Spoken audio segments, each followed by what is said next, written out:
So, when buying airplane tickets, airlines make more money from knowing our buying habits. Airlines start offering cheaper seats about 4 months before departure and 5 months for international travel. Prices change up to 3 times per day. Sunday is usually the most expensive day to fly out of a location.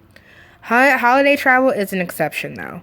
Buy those tickets as soon as possible. Whenever you're booking or purchasing your airline that you want to travel out of, make sure you try to purchase on a Monday, Tuesday, or Wednesday. Most discounts and sales are offered early in the week.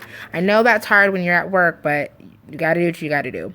Be flexible with your destination. Flying into international airports are way more expensive. Be flexible with your dates as well. Fly at odd hours or use a longer layover. You're trying to make, purchasing and finding flights way more easier on you. Book 3 to 6 months out.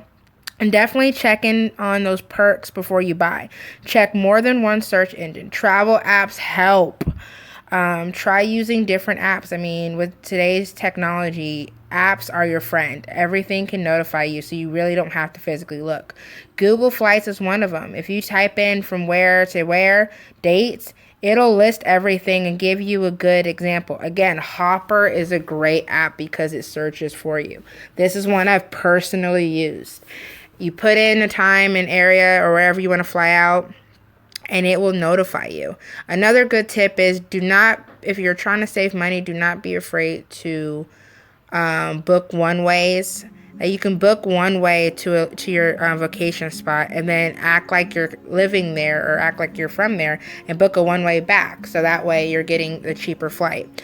Another good tip is also flying into different locations and flying out. You can fly one way to an adjacent city and then fly in from there if it's cheaper.